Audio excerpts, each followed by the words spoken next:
Hello, everyone. Welcome to our new international student pre-arrival webinar. I'll start off by saying my name is Christa Maston.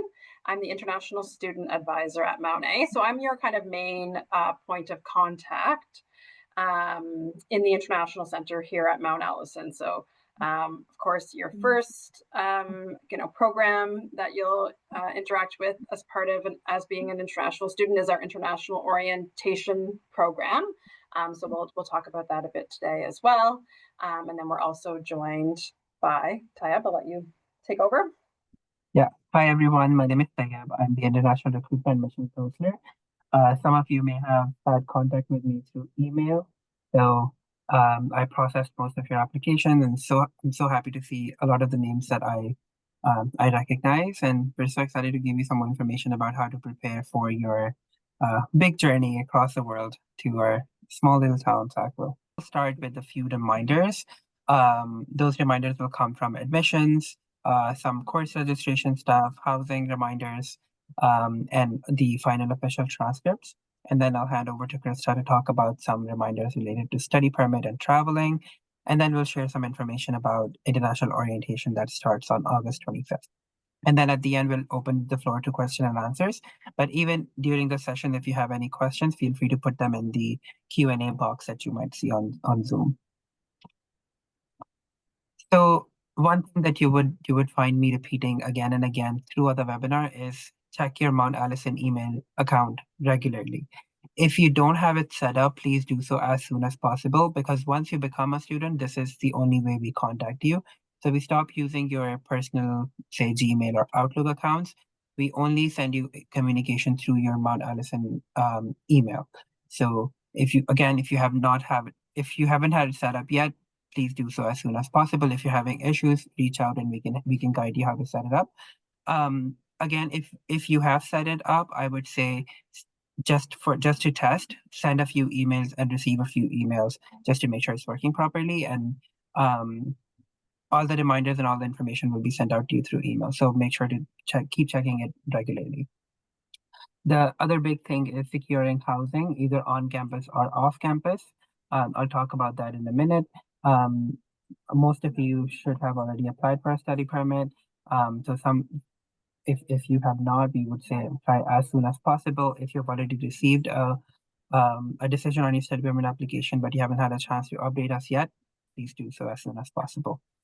Another big thing is registering for courses. So course registration is currently open for the fall term and the winter term. So make sure to register as soon as possible. Submitting your final official transcripts, another thing. So official transcripts should come to us directly from your school. So if you're coming from high school, your high school guidance counselor or principal or a teacher should send us your transcript directly. If you're a transfer student or you were in a university before coming to Mount A, your university registrar's office should send us a transcript directly to our registrar's office. Registering for international orientation is another big thing, so make sure to register and also follow us on Instagram for regular updates. And lastly, keep us updated on your study permit application. So if you haven't received it, if you're waiting, let us know.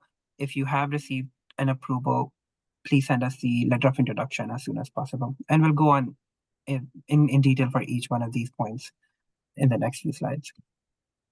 So first of all, housing. It is very important that you apply for housing as soon as possible. So if you're planning on living on campus, you would have to submit the housing application and the $800 housing deposit. You have to do both. I know I was in touch with a few students who have only paid the housing deposit, but they never submitted a residence application. That means they were not on the wait list for housing. You have to submit both as soon as possible.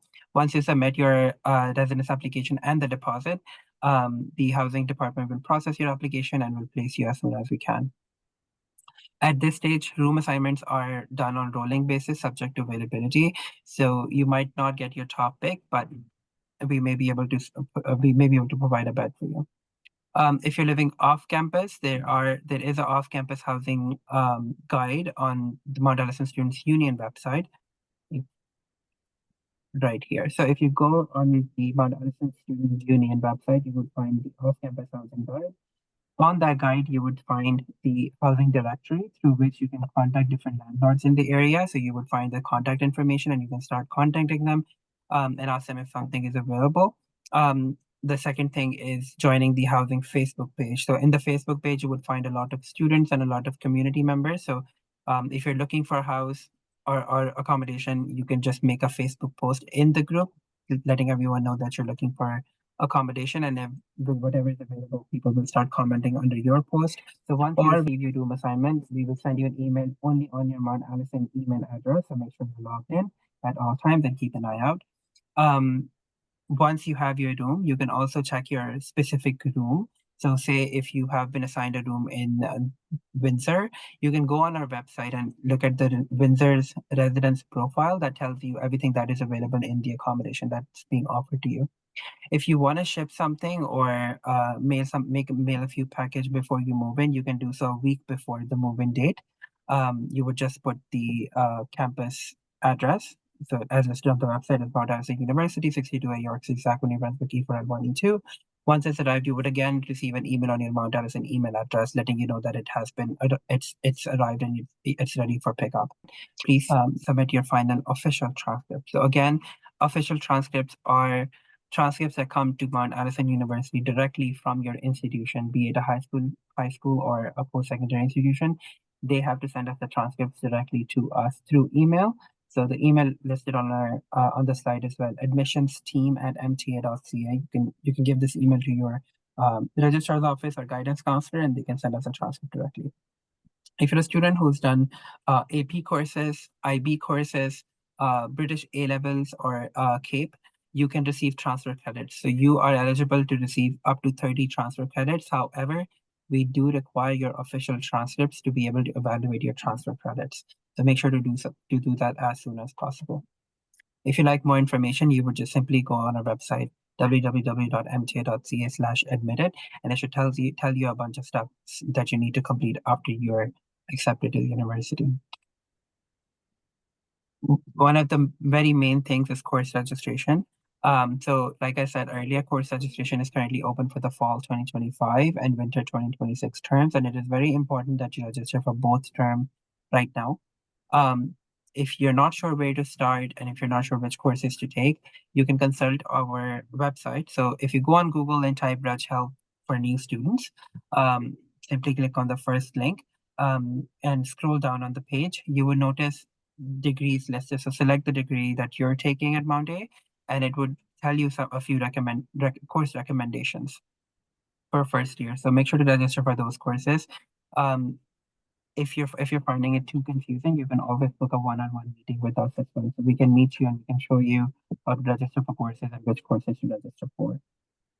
You would notice at this stage, if you haven't registered for courses, you would notice that a lot of courses already full, which means you may have to place yourself on the wait list. So it is very important that when you place yourself on a wait list, make sure to register for a placeholder course, because you should always be registered for 5 courses in each term, excluding labs. So when you waitlist for a course, don't be discouraged, because once a spot opens up for you, again, you will receive an email on your Mount Allison email account. Again, make sure to keep checking that. After you see that email, you would only have 48 hours to go in and register for that course. If you miss that window, then you're basically dropped out of the waitlist and you have to put yourself back in the waitlist. And you would also notice that there are no waitlists for labs or tutorials. That's because when you get a spot open for the course that the lab is associated with, you would automatically find a seat in one of the lab sections as well.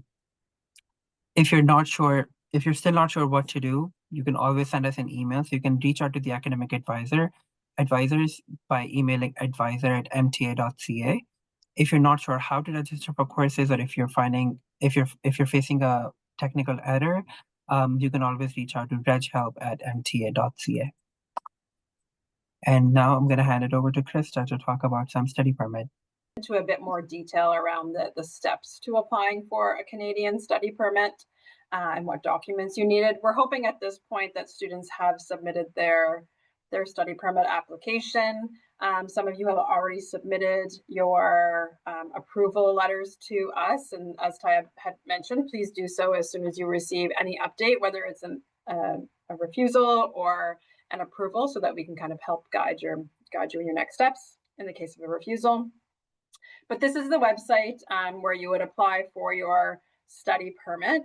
And then there is a step-by-step guide located on our website. So I know a lot of students may still be waiting, and just to note that typically August is a busy month with processing. So I know some students have been waiting since May, and other students have submitted, just in July. Often what we see from year to year is that there's a push on study permit processing in August, recognizing that the term is beginning. And so we often see, again, that push in August. So don't despair if you're still waiting. It's quite typical. We sympathize. We have no, Mount Allison or Canadian institutions across Canada have no say in government processing of study permits. So we sympathize with the processing time, but really it's out of our hands as far as processing. So yes, just be patient. And again, we often do see those approvals coming in August. So stay in touch if you have any questions about that. Okay, so let's talk a bit about travel. A lot of students will have questions about what to expect when they go through the airport and go through immigration when entering Canada. So first of all, when you do receive your approval, if you have not already received your study permit approval, you will receive what is called a letter of introduction. So that is your approval letter. So when you're approved your study permit, when you apply outside of Canada, you're not issued the actual study permit before you arrive. That study permit will be printed and given to you at the airport. So at the first airport that you enter, when you come into Canada, that is where they will print your study permit. So what you will receive before you leave is an approval letter. So that's an important document to plan to have on you when you travel, so that you have that.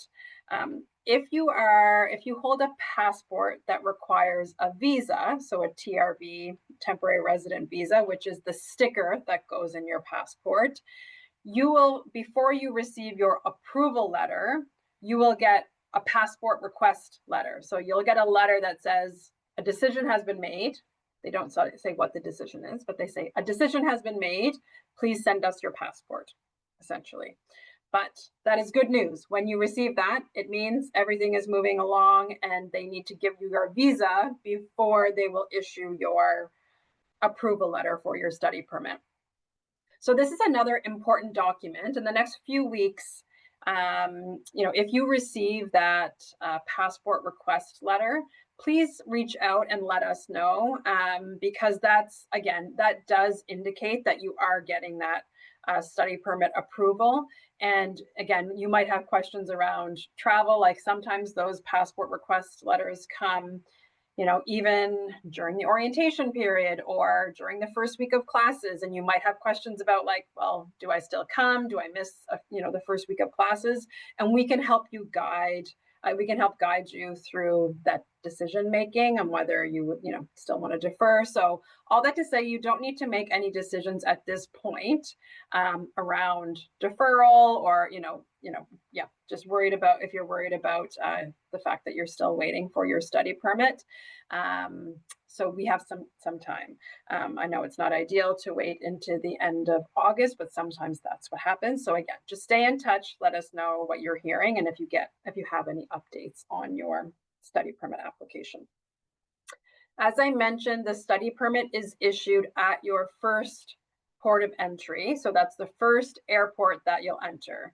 And so often students are often flying through Vancouver, Toronto, Montreal, sometimes Halifax.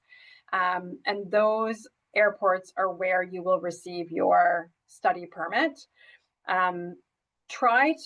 Some students have already, booked flights.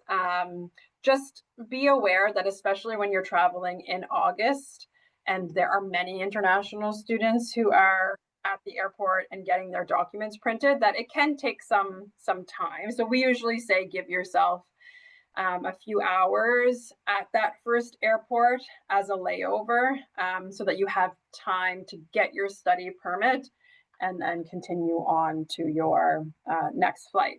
Again, if you're in the situation where you're in immigration, it's going to be a long wait and you're looking at your watch and you're like, I'm probably going to miss my next flight. Don't panic. Again, that is quite a typical situation.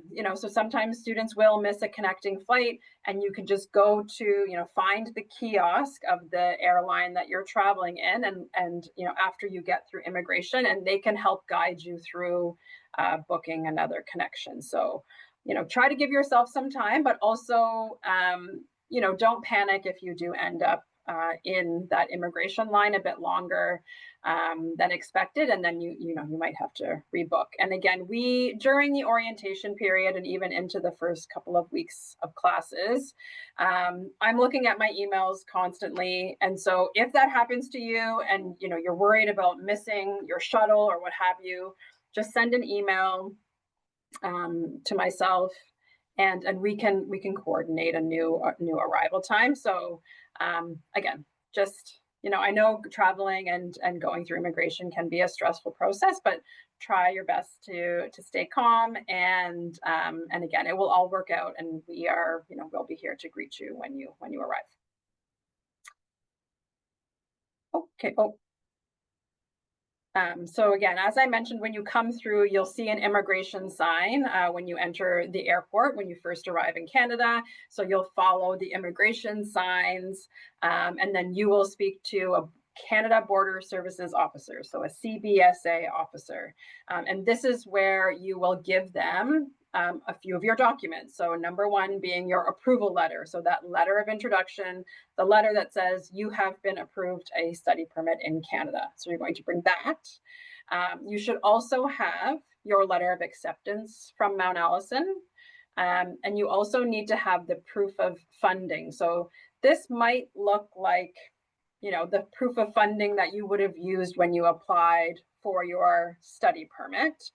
It might also be if you've paid, your tuition, or if you've made some payment to Mount Allison since you applied for your study permit, you can bring that as well. So just be prepared to show some financial support.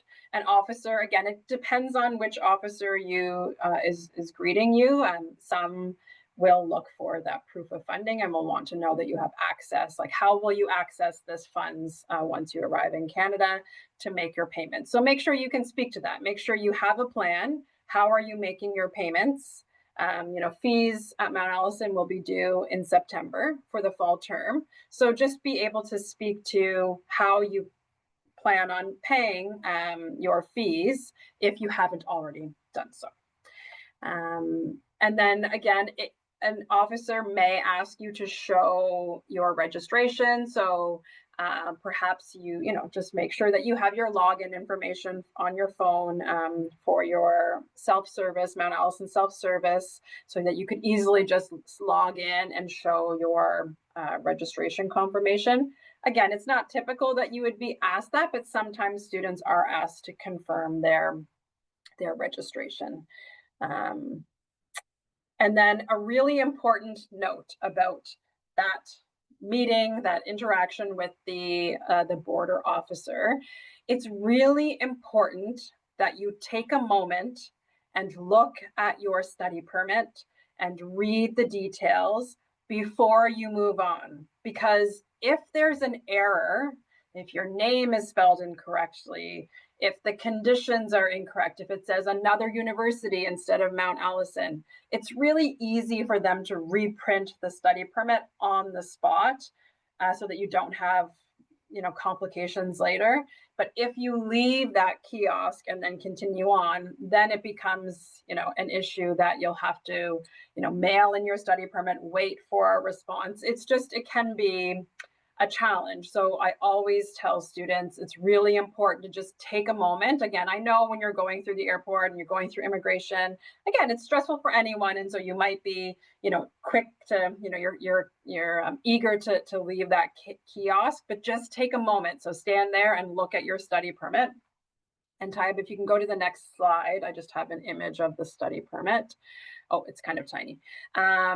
You can Google Canadian study permit if you would like to have an idea of what it looks like and look at the details. But again, you're going to be looking at your name, look at your passport number. Again, the school should be printed on the study permit. And then importantly, on the bottom, there is something that says conditions.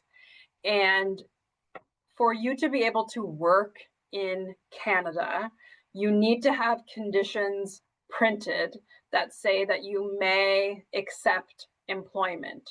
So you're looking for wording such as may accept employment or may work. And again, there are other words that come after, but that's the important piece. You want that condition to say something about being permitted to work. And this is important because you won't be able to get a social insurance number unless your permit notes that. If you are a student in the summer pathway program, there is a chance that you won't be eligible for that condition that says that you may accept employment at this time. It may be that you will receive your permit that says you're not permitted yet to work, and then I can work with you once you arrive on getting that amended. So just for if you are in the summer pathway program, if your study permit doesn't have the may accept employment, that would be intentional, and so I would say you don't need to follow up with that. If you're not in the summer pathway program, you should have the may work or may accept employment condition. And if it doesn't say it, please flag it for the officer. And you can just say, my advisor at my university said I should flag this, and then they'll be able to address that. Oh, Tayyab already covered this, but once your study permit is approved, please send a copy of your approval letter. Go to the next one. Okay, now into the fun stuff. So you've arrived and you're on your way to the Moncton Airport. So just to give you a bit of an idea too of the Moncton Airport. So again, typically you're flying through, Vancouver, Montreal, Toronto, maybe Halifax, so those larger international airports, and then you will take a connecting flight to Moncton.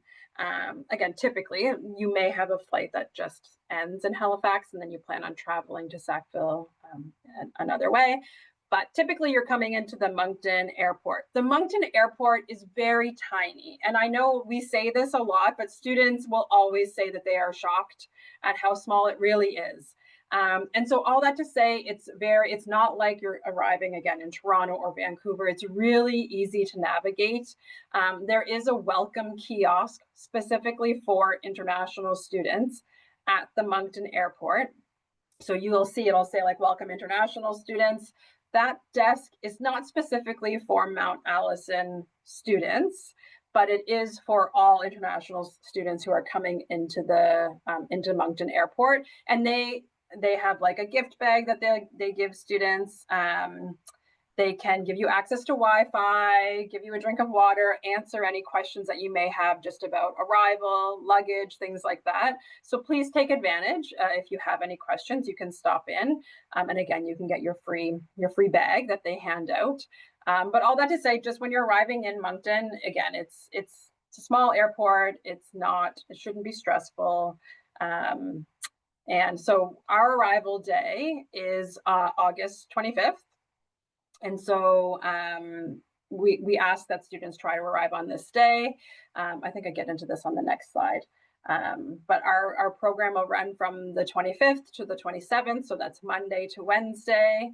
Registration is open now. So on our website, so international, on the next slide, I have the link to it, but it's if you Google Mount Allison International Orientation, it will take you to the page and you can register for that.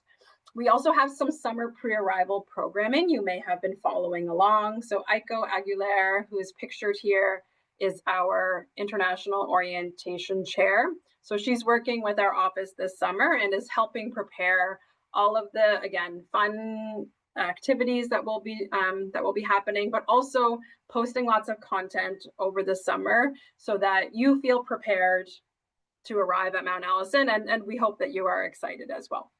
So if you haven't yet, please check out our Instagram, and you can go back and look at the previous content. So again, as I noted, arrival day is Monday, August 25th, and we will have a bus going between the airport and Mount Allison all day on the 25th. So it's very important that you send us your travel information, because this will allow us, in the travel form, you'll be able to tell us if you request or if you require an airport pickup service, and then we'll be in touch with you to let you know the details of that, as far as where to meet the bus and so on. If you arrive before the 25th, you will have to make alternate accommodation arrangements. Typically, students will stay at an airport hotel just because it's convenient. They're very close to the airport. They have shuttle services that will take you from the airport to the hotel. Of course, those are probably a more expensive option than maybe some other, like Airbnb or some other local options. And so you can, of course, search anywhere that you stay in Moncton. We will come and pick you up on the 25th if you arrive early and make other arrangements. So again, all of that information you will be providing to us when you register, when you submit the travel registration form. So both the international orientation registration and the travel registration are both on our website, and so it's linked there, but it's mounta.ca/international/orientation, and it will give you all of that information. Okay, so a bit of what to expect during orientation. The full schedule is, again, on that same website, so you can go and take a look. But generally, there are opportunities. Again, you'll have access, or you'll have the opportunity to explore campus and go on a campus tour. There are social activities and student panels. So I mentioned Aiko, who is our international orientation chair, who again is an upper year student who has been in your shoes and has also participated as a volunteer for international orientation in the past.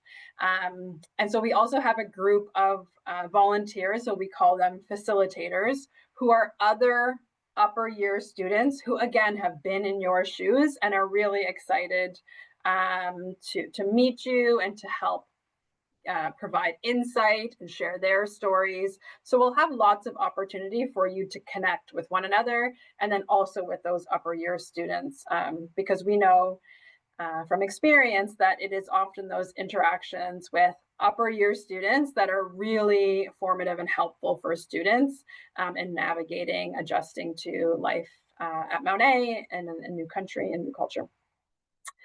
So another thing to expect is our check-in fair. So it's kind of our welcome fair, and this happens on the Tuesday. And at the check-in fair, you'll have an opportunity to set up your bank account, so your Canadian bank account.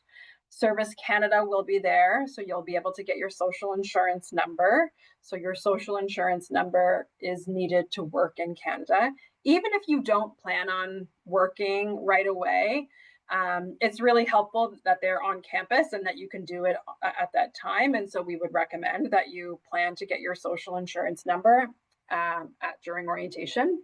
We also have the registration forms that you need to fill out to access the health insurance. So the NB Medicare, so New Brunswick Medicare.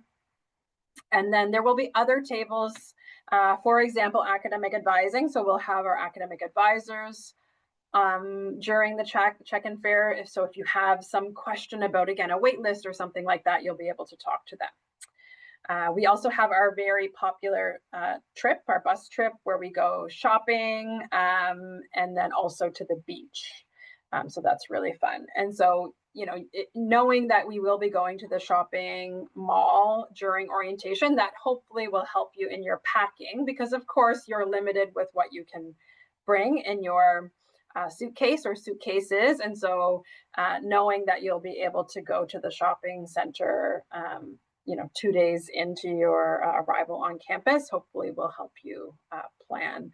That's also where there are many cell phone providers, cell phone plan providers. And so this is typically where students will plan to set up their phone plan or purchase a phone plan so that they can have a phone number to in Canada. And then we close off our international orientation program with a welcome reception. And so this is a bit of a formal affair. So we have, we invite staff and faculty.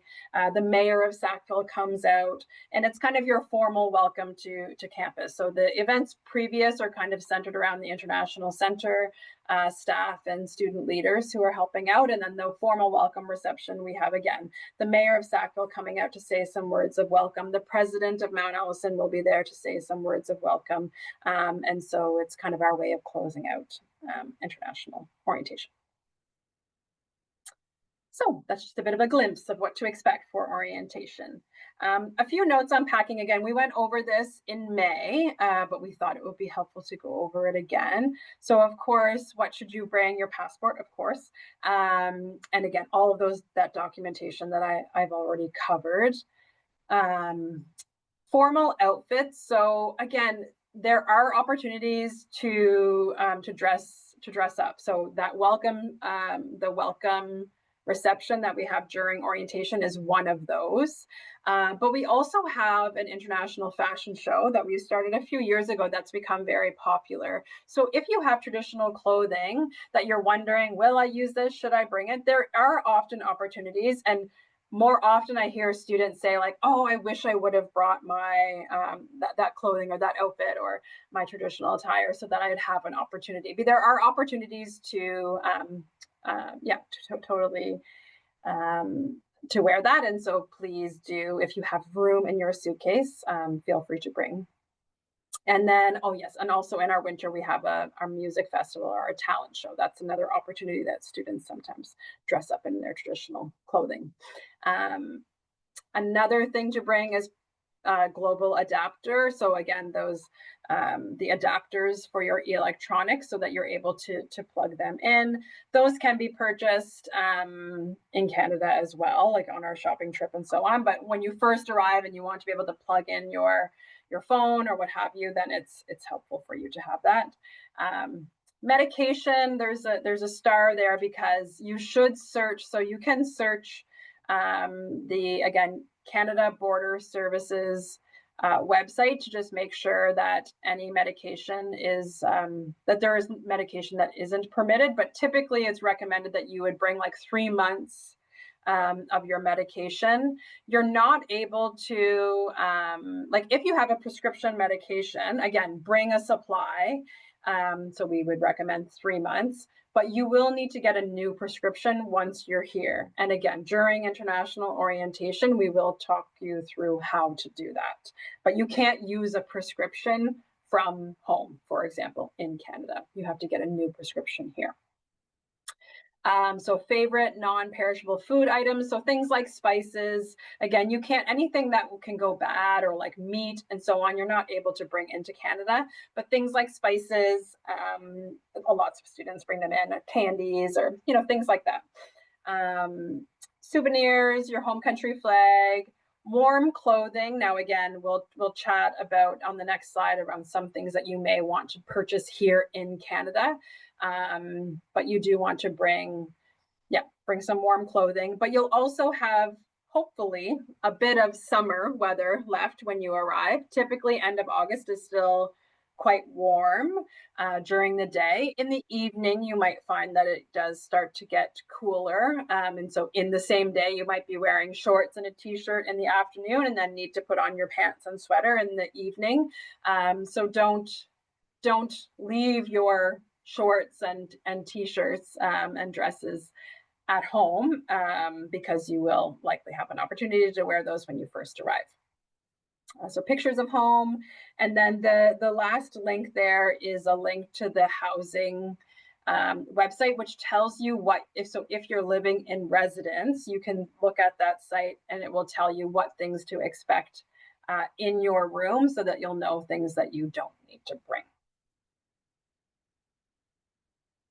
Okay, and then what should you not bring from home?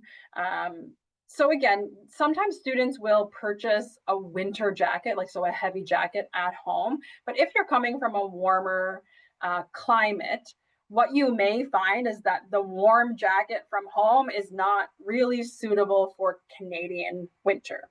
And so often we will hear students recommend, upper year students who have done that in the past, they'll recommend that you wait until you get here and then get a jacket in Canada because they are warmer and made for the Canadian winter.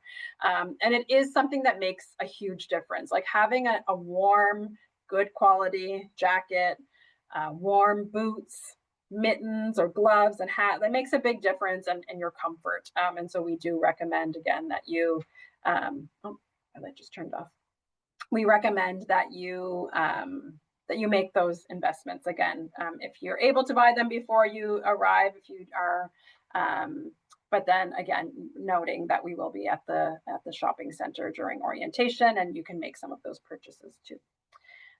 So you can't bring, again, as I noted, perishable food items. And then a note that basic bedding, so a pillow, sheets, and a thin blanket are provided for residents, international students. Please be sure that you register before the 15th, because at that point, that is when housing will be collecting the names and making sure that those beds are made. So again, sometimes students will plan on bringing bedding. And again, if you have room and that's important to you, that's okay. But there is basic bedding that will be provided. And then often what students will do is buy like a more comfortable, bigger blanket when they go shopping.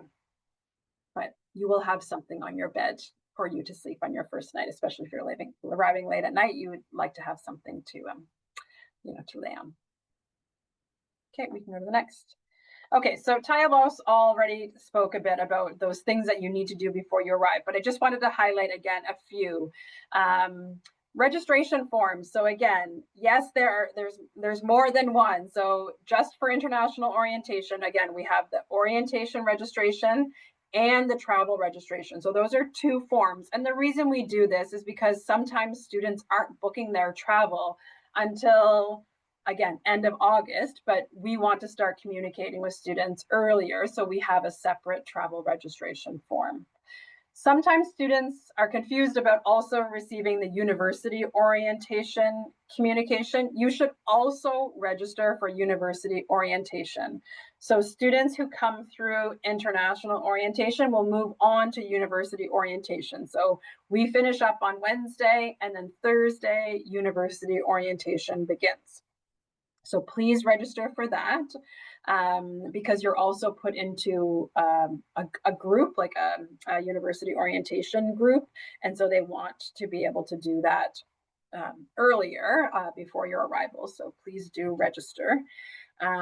Review the orientation web pages. So there's lots of helpful information on those orientation sites. So please take a minute and review them. There's campus maps and things like that that you can get yourself familiar with, so that when you are arriving, you kind of know where you're going and so on. Tayyab mentioned registration for classes, very important. So again, if you can see the website there, the Reg Health website, but if you start there, you can find the new student information. It's really important to register, even if you're putting yourself on wait lists, doing that as soon as possible so that you have the best chance at getting the classes that you want. And then a final reminder is to please ask questions if you have them. So INT orientation will go to Aiko, our international orientation chair, or C Maston at mta.ca. I noticed that I forgot the .ca there. Will go to me. So if you have any questions at all, please reach out before you arrive. Yeah, and before I move on to the next slide, I also wanted to add housing as well to this list. So make sure you have your housing arranged either on campus or off campus. Course registration and housing, these are one of the things that the border officer might ask you for. So you need to make sure that you have these things ready to present to them. So yeah, just adding housing in the list of things you need to take care of before you fly from home on YouTube. My prescription is from Walmart in the US. Can I continue to have it there, or a new prescription needed? You will need a new prescription. So a prescription to be filled in Canada needs to be issued by a Canadian physician.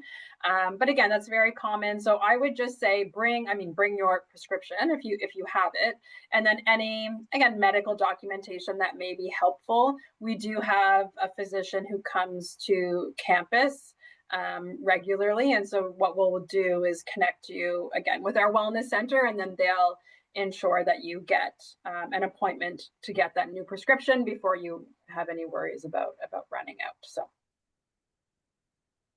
Thank you. Okay, so there's a question about study permit.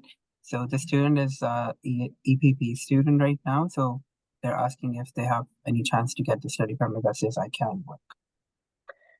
it's a good question, and what we see is that it's varied. So technically, if you had applied for your study permit with that conditional offer saying that you needed to meet the language requirements before you could begin your studies, I mean, technically you should not be eligible for that work authorization until you enter and then submit to IRCC that proof that you completed the program.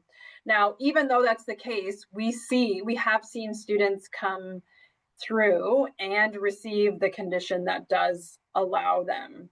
And so again, it's just in your case, if they don't put that note on it, I mean, you can mention it to them, but my sense is that they will say, because you had that language program prerequisite before you start at Mount Allison, you'll have to update your profile or update your situation with IRCC after your arrival. And so essentially just getting a new study permit once you arrive. So, and I can help you with that process. And it's important that once you arrive on campus, the very first thing that you do, one of the very first things, is check in at the International Center with your study permit that was given to you at the border. So Christa and our volunteers and ICO, they'll be there to review your study permit with you. And if there's anything that needs to be changed, like Christa said, she will guide you through it. The student study permit is still being processed close to the start of the term. What are the university's recommendation on support options for late arrivals? And is there a cutoff date after which arriving late is no longer possible? So the cutoff date is listed on the letter of acceptance as well. It is September 5th. So that's the deadline to arrive on campus. If your study permit is in process right now, we would recommend not doing anything at this stage. Just wait a couple more weeks, like Christa mentioned as well. Usually, a lot of the study permit approvals are pulled towards the end of August. So there's a lot of students who receive their approvals maybe like a week before classes start or during the international orientation. So at the time, assess your situation then. If you're able to fly, maybe like you get an approval, you're able to fly in 2 to 3 days, let us know so we can make those arrangements for you. If you need to be picked up from the airport, anything like that, do let us know in advance, because at the very last minute, it's very difficult for us to arrange things. But for now, our recommendation is just waiting for a couple of weeks, a few more weeks, and hoping for the best. Anything you'd like to add, Christa? No, I think that covers it all. If I don't get a study permit in time to start in September, but I'm already in Canada, can I attend that university without it? Christa, I believe the student is coming from high school to Mount Allison. They attended high school in Canada. Yeah, we should go over that too. So if you were in Canada as a high school student, and so you have a study permit for secondary high school studies, you would have had to submit a new study permit for your university studies. And there was a change in direction from IRCC, so from the Government of Canada. So you are able to begin your studies at Mount Allison while you're waiting for your study permit. So as long as you submitted your application for your new study permit when your other permit was still valid, so that's important, then you can start your studies at Mount Allison while still waiting. Oh, work permit only. Roman, maybe you can reach out to me directly and we can talk about your specific situation, if that's okay. Yeah. You can send You can me the documentation that you have and just let me know about your situation, and then I can let you know. Yeah, you're welcome. Oh, and just to let you know, Roman, Christa's email is listed on the screen as well. So it's maston@mca.ca. Make sure to send her all the details and we'll make sure to take it down. We'll wait a couple more minutes for any questions that folks might have.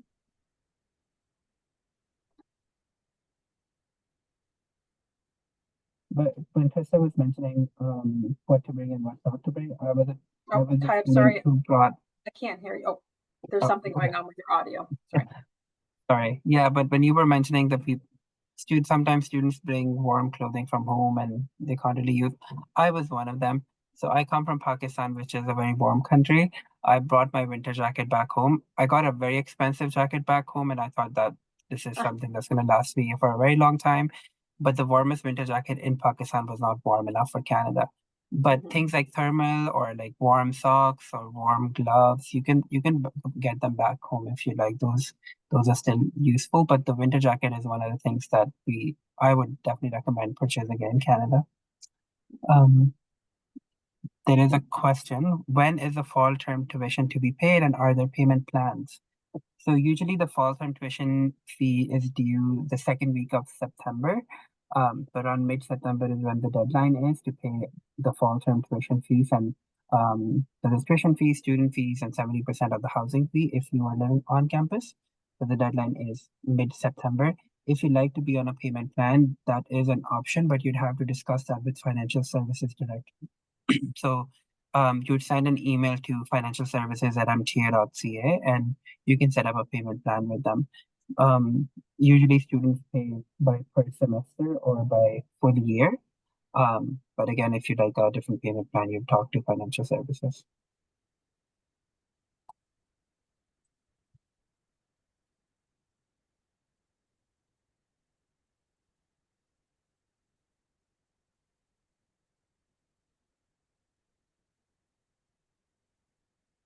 One other note that I had written down to remind students of is your student ID card. So we do have a new process that was just new last year for your student ID. And so you may have seen posts if you're following along, again, on our socials. But there is a process where you can upload your photo in advance. And then when you arrive on campus, your student ID cards will already be printed for you. If you during international orientation, we can help you with this. And so for students who are here early for international orientation, it's not as pressing. If you're arriving after international orientation, once university orientation begins, then they really want you to have that process completed before you arrive. So again, you can find the information online or through our socials. And if it's something that you're not having any technical issues with, feel free to submit and do that in advance. If you are having any issues, you can wait until orientation, international orientation, and we can help you with that. I'm pursuing BSc Computer Science in Mount Allison. Is there any study material that I should prepare beforehand? First things first, make sure to register for courses. Science courses especially, they tend to be very competitive to get into. So for example, the first year calculus course, everyone who's pursuing a BSc, regardless of their major, will be taking Calc 1. So spots are very limited. So make sure to register for courses if you're not already. So once you register for courses, most of the first year courses, science or non-science courses, they start from the very basics. So the professors usually don't have an expectation that students would know anything in advance. They start from the basics. However, the applied calculus course that is required for all science students, and a lot of commerce students take it as well, there is an expectation that you have a high school background in mathematics. So right now you can register for the course, but before classes start, you're expected to take a pre-assessment test. And it's usually like a grade 12 curriculum test. It's very simple. There's practice tests and resources available on our website as well. And you have to pass that test to be able to continue to take the applied calculus course. So that's the only expectation. But other than that, everything starts from the basics. And just make sure you're registered into courses and the labs as well. So BSc, a lot of the science courses have labs. So make sure you're registered in the course and the lab. If I tried started to just send the information about the math placement test, but I don't know. I put it in the chat, but I think maybe only we can see that. I'm not sure if you're able to share that. If you search you can search Mounet's website for the math placement test, but if you want some more information about on our website, it will actually give you information, like you can go in and do a practice test for that math placement test as well. So sometimes students find that helpful, just so that if there is anything that you feel like, oh, I really need to brush up on that particular topic before I do the math placement test, then you can see what to expect. Perfect. And yeah, I shared the link in the chat as well. If I start education from winter term, do my scholarships expire? So if you have to defer your admission from fall to winter and you had a scholarship, you're still eligible to receive 50% of that scholarship. So all the scholarships, anyone who receives a scholarship, they applied 50% in each term. So 50% of that goes in the fall and then 50% in the winter. However, like if you have to defer your admission from fall to winter because of study permit or anything else, you're still eligible to receive 50% of that original scholarship.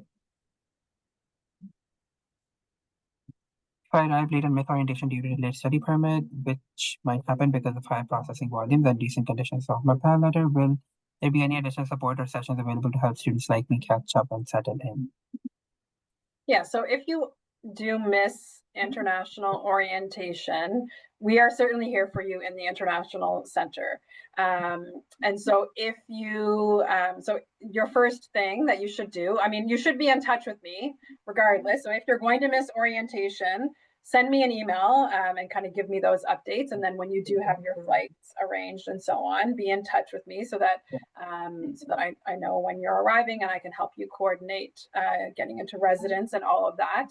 But typically it's done more one-on-one at that point. So there's myself, and then we also have our post-grad intern. So the post-grad intern is a recent grad, international student grad, who works at our front desk. And so we typically will help late arriving students kind of through the things that you would have done during international orientation. So getting that campus tour, making sure your courses are all sorted.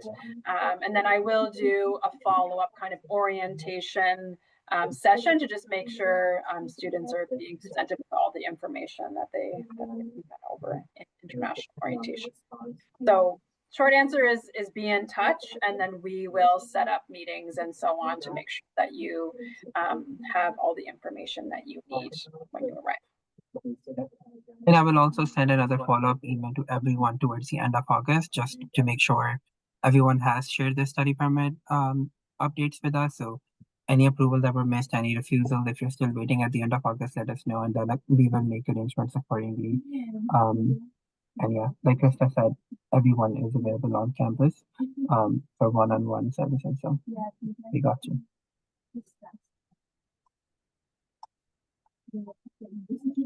How do I know what textbooks to purchase? You will know on the first day of classes. So when you go in your first day of classes, professors share what we call course syllabus. It's like a contract between a student and a professor, and that basically mentions everything you need to know about the course that you're about to take. So is there a textbook involved? Like if you need to purchase the textbook, will the professor provide all the resources, but upload them on Moodle? So everything you need to know, you will find out on the first day of classes. For some of the courses, textbook is mandatory, so you have to purchase a new textbook. Sometimes it's not mandatory at all. Sometimes there is no textbook because professors share all the readings online. If you have to purchase a textbook, we have a Facebook page where students are able to purchase used textbooks. So they're not as expensive as new textbooks. So if you want access to that Facebook page, send us an email and we can send you a link. Students once you take a semester, students would post their textbooks on that Facebook page, and whoever's taking that course now can purchase it from them. But yeah, you'll find it on the first of classes, which textbook exactly you need, and if you need it. I just, again, Tayyab, I put it in the chat, but I don't think I can send to everyone, but it's so you can go on the Mount A bookstore site as well and add courses, and it will tell you, the textbooks, but Ty would likely recommend this as well. And a lot of students will say just to wait. So again, some students it's really important to them to have all of their materials ready and waiting for them. And so you can do that. You can order your books in advance.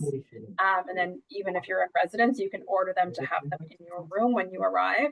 But what you will note is that, again, sometimes a book will show up on the list, but then when you get to class, the instructor might say, you don't really need that, or, you can get that used, or, again, so it's often helpful just to wait.